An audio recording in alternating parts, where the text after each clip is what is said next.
Buenas noches, vamos a continuar con el tópico de prisión preventiva, algunos detalles que se nos quedaron pendientes en el video anterior. Bueno, vamos a entrar en materia, probablemente este sea un video un poquito más largo. Básicamente ya habíamos definido los elementos de la prisión preventiva, los presupuestos materiales, habíamos hablado del primero de ellos, que es la existencia de graves y fundados elementos de convicción. Este tema de los graves y fundados elementos de convicción tiene mucho que ver con la percepción del público para poder imponer medidas de esta naturaleza. Y a veces genera una distorsión además indeseable porque a su vez es manipulada por los medios de comunicación y ejerce una presión sobre los órganos jurisdiccionales que a veces se ven obligados a dictar una medida por el solo hecho de la gravedad del delito, cuando ese no es el fundamento principal de la prisión. Me explico.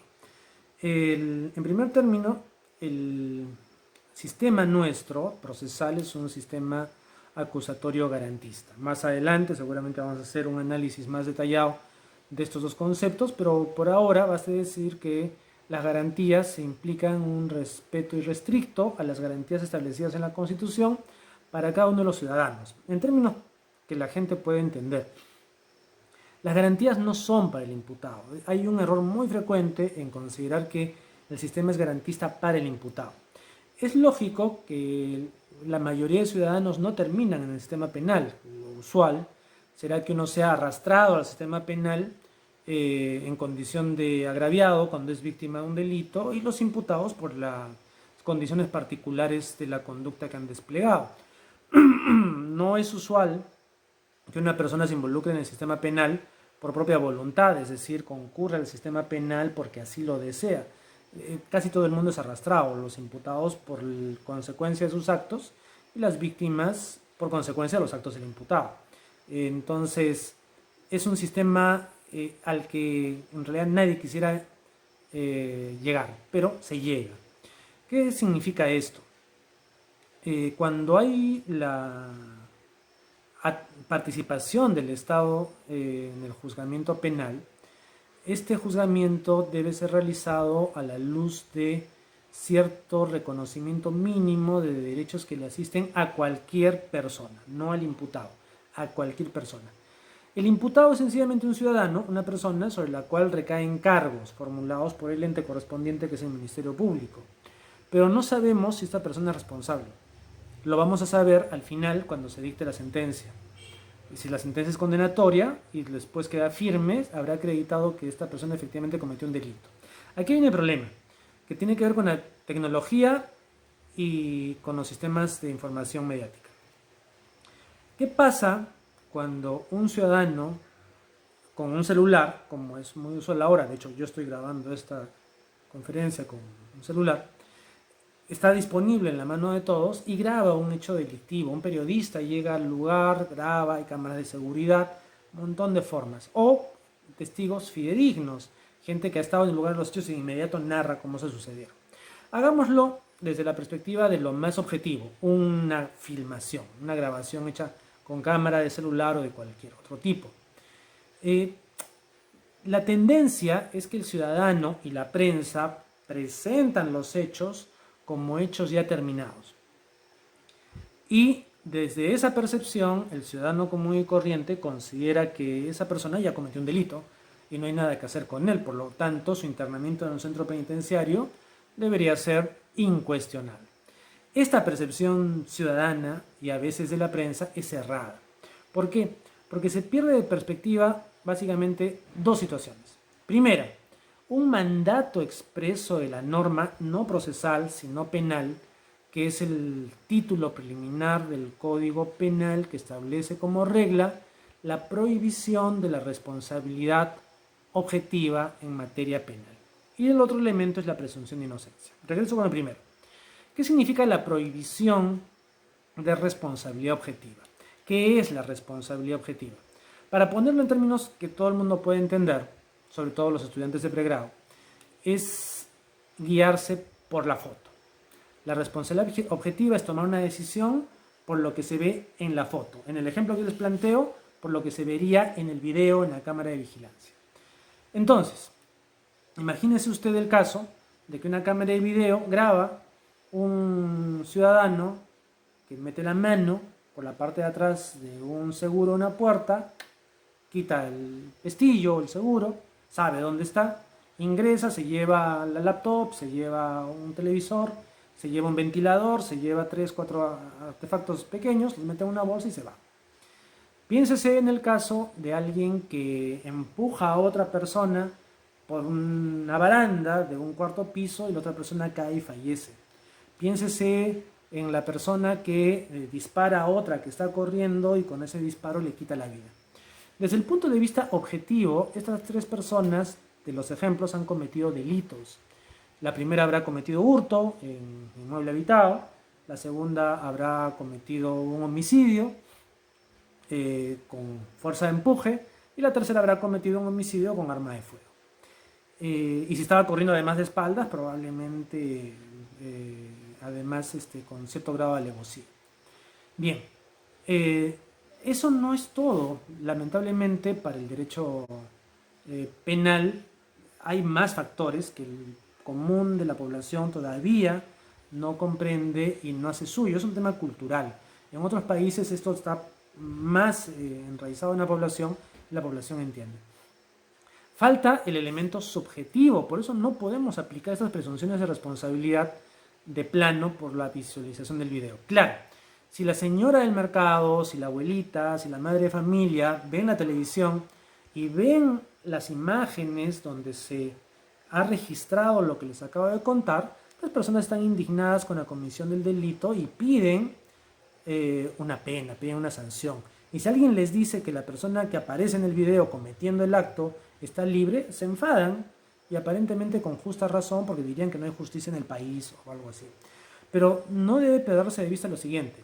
La primera persona, por ejemplo, la que metió la mano y abrió el pestillo, podría ser el cónyuge de la persona que vive en ese cuarto. Se pelearon en la mañana, discutieron, decidieron separarse, no continuar con sus vidas.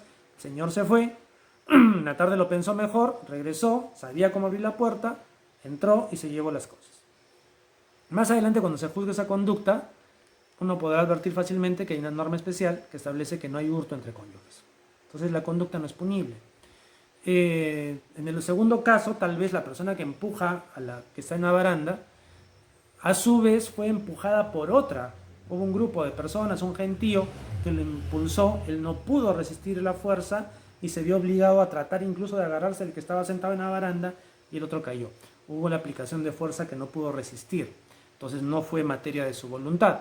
Y el tercero pudo ser un policía que, vestido de civil, le disparó al delincuente que acababa de cometer un delito y estaba huyendo. Y luego de hacer los disparos de advertencia, finalmente le terminó disparando. En todos esos casos estamos hablando de circunstancias que pueden atenuar, eximir la responsabilidad penal, incluso pueden configurar factores de no punibilidad. Es decir, que no toda persona que objetivamente de la foto, del video, parece que ha cometido un delito, en realidad ha cometido un delito. Pueden haber muchos factores, el estado de conciencia, podría haber estado bajo el efecto de una droga. Hay casos en los que la gente comete delito por mandato de un tercero. Hay un caso real en la ciudad donde yo trabajo, que es que la administradora de un grifo solía ser ayudada por su cónyuge en las labores del grifo. Y el cónyuge iba, la recogía, la llevaba, le ayudaba a cerrar la caja. Un día los griferos están trabajando, llega esta persona acompañada por alguien más en una moto con un casco negro, los saludan los griferos, suben, entran a las oficinas, vuelven a salir y se van. ¿Qué había pasado? Que había otro grupo de gente que había secuestrado a la esposa, a la administradora y a la hija o a los hijos de la pareja. Y le habían dicho a la señora que lo manda a su esposo, que sabía cómo entrar, para que saquen el dinero del grifo. Entonces, si uno ve solamente la parte del grifo, el video de vigilancia, entonces el cónyuge de la administradora cometió el delito de hurto. Pero no lo hizo porque él quería, estaba obligado porque amenazaron de muerte a su esposa y a sus hijos y había gente que los tenía de rehenes en su casa. Entonces hay que ver todo el aspecto completo de la historia y sobre todo los elementos subjetivos, qué pasa por la cabeza de las personas cuando cometen el aparente delito, ¿no? Entonces, Esas cuestiones no se van a dilucidar en una audiencia de prisión preventiva, se dilucidan en el juicio, y el juicio es un acto posterior. Ahí se van a traer pruebas de la conducta, cómo se vinculan, quién la cometió, en qué circunstancias, y además se va a analizar el aspecto subjetivo, si hubo voluntad, si hubo autodeterminación de la gente, si lo hizo porque quería, estaba consciente de las consecuencias, y todos los otros elementos que exige la teoría del delito. Es por eso que la prisión preventiva no puede adelantarse a esos eventos. Y esa es la razón porque se suele decir que la prisión preventiva no puede ser un adelanto de pena. Cuando las personas, el público o el periodismo exigen una sanción para alguien introduciéndolo en el penal, no están haciendo otra cosa que plantear un adelanto de pena, porque todavía no están discutiendo los elementos subjetivos de esa conducta. Entonces, ese es el término. Cuando decimos que la prisión preventiva no es un adelanto de pena, es porque estamos prejuzgando con elementos mínimos para ver si vale la pena o no meter a esta persona en un penal y garantizar su presencia en el juicio oral, siempre y cuando la conducta, como ya hemos dicho, esté razonablemente acreditada en alto grado de probabilidad, hay una prognosis de pena superior a 4 años y hay un peligro de fuga razonable. Entonces, como se puede ver, hay un tema cultural, un tema de desconocimiento de la sociedad y la prensa de cómo funciona esto. Lamentablemente muchos jueces se ven asustados por la presión de la prensa y terminan decidiendo prisiones preventivas por una cuestión muy obvia, ¿no? Se salvan del problema de los órganos de control. El Perú tiene un pasado terrible en tema de sanciones para gente o magistrados que dictan mandatos de prisión. Que yo sepa, en el Perú no hay ni una sola sanción para un magistrado que haya dictado una medida de prisión preventiva cuando no correspondía. Por el contrario, del otro lado sí hay muchas sanciones y propuestas de sanción, que es para magistrados que dictan una medida de prisión preventiva, o no la dictan pese a la aparente gravedad del delito, ¿no? Bueno, eso ojalá que cambie uno, la percepción de los órganos de control, y de otro lado la propia percepción de la población y de la prensa. Vamos a otro tema. El delito puede ser muy grave y no necesariamente implica automáticamente la prisión. Hay que analizar los factores de peligro de fuga. ¿Por qué? Porque va a haber casos en los que una persona puede haber cometido un delito que parece muy grave, pero que los niveles de arraigo que tiene permiten predecir que se va a quedar. Ahora, acá hay un problema que ya habíamos adelantado un poco, ¿no? Es casi trabajar con una bola de cristal. ¿Quién puede predecir a ciencia cierta que un ciudadano se va a quedar o no en su casa con la amenaza de una posible sentencia penal? Entonces, la regla pareciera ser esa. Basta con que la pena vaya a ser unos 8 o 9 años y todo el mundo debería ir preso porque todo el mundo se va a escapar. Y parece que eso se está aplicando últimamente. La idea es que sea todo lo contrario. La excepción tendría que ser la prisión preventiva y la regla que las personas sigan su proceso en libertad. Porque además nunca se puede asegurar que las personas se vayan a escapar, así como tampoco se puede asegurar que se vayan a quedar. Puede ser que una persona que tiene un arraigo de mucha calidad, que tiene una pena no tan alta, al final de cuentas entre en una crisis depresiva que le conmine a escaparse. Eso no lo puede saber el juez, porque el juez no es psiquiatra, no es psicólogo, no se hacen pericias de esa naturaleza todavía para determinar peligro procesal.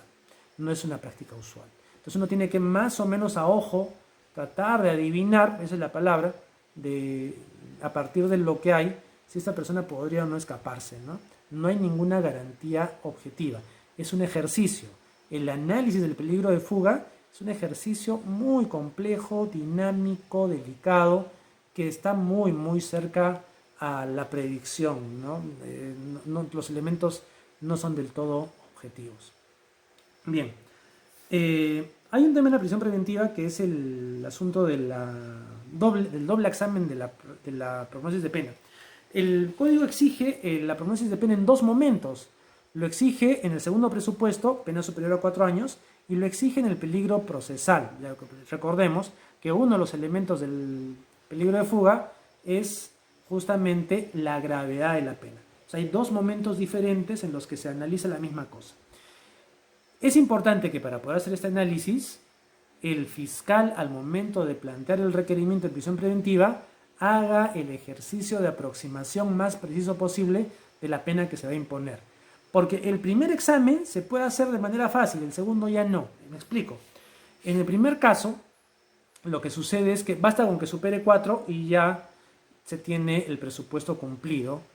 Si es que no se entra a cuestiones como, por ejemplo, terminación anticipada, cuestiones de disminución de punibilidad, atenuación o eximencia de responsabilidad penal. Pero vamos a decir que no existen esos factores. Bastará invocar el artículo del Código Penal y decir ese tipo penal tiene de 6 a 8, supera los 4, ya está, se acabó. En cambio, cuando analizamos peligro de fuga, no se puede hacer una simple evaluación de supera 4. ¿Por qué? Porque de acuerdo a la directiva 325-2011 del Poder Judicial, influye el número de años probables a imponer en el ánimo del agente. No será lo mismo, dice la Corte Suprema, 6 que 14, obviamente. Entonces, para poder aproximarnos a cómo va a influir en el ánimo del agente esta prognosis de pena, es importante que el fiscal haga este ejercicio incluso aplicando los tercios que seguramente postulará también al momento de su acusación. Entonces, no basta con decir la pena supera 4. Tiene que hacer la aproximación más precisa posible de decir, con las agravantes, atenuantes, esta pena va a ser entre 6 y 7, o va a ser entre 15 y 18, o va a ser entre 25 y 30. ¿Por qué? Porque eso le va a permitir al juez calcular si es que el impacto de esta futura pena a imponer va a influir negativa o positivamente en el ánimo de la gente. Entonces, insisto una vez más, en el segundo presupuesto se puede hacer un análisis un poco más frío, supera 4 años suficiente, pero cuando se analiza peligro procesal, sí se debe exigir que el fiscal postule con la mayor precisión posible a cuántos años calcula que va a llegar esta pena, al momento de la sentencia, obviamente. El otro elemento es el tema cultural otra vez, pero esta vez relacionado con la repulsa que causa el delito. Y si el Perú admite o no, como sucede por ejemplo en los sistemas del Common Law, la prisión preventiva como medida para evitar la reiteración delictiva. En algún momento, conforme a los preceptos generales sobre medidas coercitivas, algunos sectores de la doctrina pensaron, sobre todo los provenientes del Ministerio Público, y lo postularon así, que la prisión preventiva también tenía fines de evitar reiteración del delito. Algunas medidas cautelares lo permiten, por ejemplo la incautación cautelar sí permite que ésta se realice para evitar la reiterancia delictiva, pero la prisión preventiva no, porque tiene una naturaleza diferente. La incautación es real, la prisión preventiva es una medida personal. Y fíjense, en este punto, la casación 626-2013 Moquegua ya dilucida el asunto en su fundamento 46. Fundamento 46 básicamente dice esto respecto a la gravedad de la pena, que es el rubro que se trabaja en este apartado, vía desarrollo, y luego la magnitud del daño causado. Cuando hay magnitud del daño causado, se debe evaluar qué tan grave fue la comisión del delito. Está vinculado a daño causado y gravedad de pena. La gravedad de pena ya está establecida por el legislador. El legislador estableció un mínimo y un máximo. Pero hay otro parámetro, daño causado. ¿Tiene que ver lo mismo con gravedad de pena? La Corte Suprema dice que no. Y señala en el fundamento 46 lo siguiente. El contenido de la primera parte de este criterio sigue siendo confuso, pues se podría entender como una referencia a la forma de realización del ilícito penal, a la especial violencia o gravedad con que se ha cometido, lo que directamente supondría un criterio que quiere evitar el riesgo de una posible reiteración delictiva. Punto. Esto, dice la Corte Suprema, es inaceptable. Leo, literalmente. Lo que es inaceptable en una medida cautelar, que no se orienta a fines preventivos propios de la pena, sino en el peligro procesal. Esto se agravaría si se considerara que a lo que se hace referencia es a la reacción que el delito produce en la sociedad, la repulsa ante la comisión de ciertos hechos, pues en este caso la prisión preventiva constituiría una sanción que satisface a la sociedad a la par de una medida de seguridad de carácter preventivo. Entonces, fíjense, no se puede dictar prisión preventiva porque la ciudadanía siente repulsa por el hecho. Ese no es el objeto de la prisión preventiva. Tampoco se puede decir hay que internar a esta persona en el penal porque es un peligro que sigue en las calles. Tampoco esa es la función de la prisión preventiva. La prisión preventiva es cautelar, de aseguramiento, para que el imputado esté presente durante el desarrollo de su juicio oral y si la sentencia es condenatoria se le imponga una sentencia que pueda ser efectivizada. Para eso sirve la prisión preventiva. Muy bien. Creo que hemos agotado los temas que tocaban para el día de hoy y ojalá sean de utilidad. No olvidemos, ya como conclusiones, uno, la prisión preventiva no puede ser un adelanto de pena, ya sabemos por qué, no es un juicio oral, no es un mini juicio oral. Los elementos subjetivos de la conducta serán analizados solamente en el juicio oral con la propiedad que conviene, y en la prisión preventiva solamente se pueden hacer ciertas aproximaciones, pero no una calificación acabada. Y por último, la regla es excepcional. Lo correcto es, a la luz del principio de presunción de inocencia que mencionamos al principio, que todo el mundo es inocente hasta que no haya una sentencia firme. Como esta persona, por muy desagradable que nos parezca, que el imputado sea considerado inocente, así es, por la aplicación de este principio, una regla de humanidad muy básica, además está en el Tratado Universal, en la Declaración Universal de Derechos Humanos y los tratados de San José de Costa Rica, de los que somos parte, estas personas, pese a la condición de imputados, son inocentes. Inocentes hasta que se demuestre lo contrario dentro de un juicio oral público y contradictorio con las garantías de ley. Por lo tanto, si la presunción de inocencia les acude, estas personas solo pueden ser ingresadas en un centro penitenciario de manera excepcional, cuando así lo exijan las circunstancias del caso concreto. No se puede establecer la prisión preventiva como regla. Si bien es una salida mucho más fácil, es inconstitucional y vulnera de una manera muy directa derechos humanos, los que básicamente son cuestiones de garantías. Entonces, estamos en un tema garantista, donde la garantía no es solo para los imputados, es garantía para todos los ciudadanos. ¿Por qué? Porque incluso pueden haber ciudadanos inocentes que son introducidos en un proceso penal y ellos también tienen ese derecho de recurrir a estas garantías, todos los ciudadanos. Entonces, no se piense solamente en el imputado que ya se sabe que es responsable. La verdad de las cosas es que no sabemos tan claramente que sea responsable, y también pensemos en los que son arrastrados a un proceso penal sin tener esa condición. En el final de cuentas, la garantía de presunción de inocencia apunta a esto, a que todos percibamos que cualquier ciudadano que lleva un proceso penal sigue siendo inocente hasta que el Estado, conforme a sus mecanismos, no demuestre lo contrario. Una vez que tenga una sentencia firme, correcto, orden de captura, internamiento en el penal, que cumpla su sanción como corresponde. Entonces, espero haber agotado de la mejor manera posible el tema de la prisión preventiva. Hay mucho que desarrollar, hay casaciones más recientes sobre la materia que básicamente ratifican y desarrollan con mejor precisión lo de la 626-2013 en Moquegua. También tenemos un acuerdo plenario que se hizo con la modificatoria de la norma de prolongación y adecuación de la prolongación de prisión preventiva, que también da mayores luces sobre lo que es el peligro procesal y los factores de peligro que se deben tomar en cuenta para estas medidas coercitivas de orden personal. Entonces, espero que sirva. Agradezco mucho su atención. Salió un poco largo el video, pero era inevitable. Así que nos vemos en la próxima edición. Muchas gracias. Eso es todo.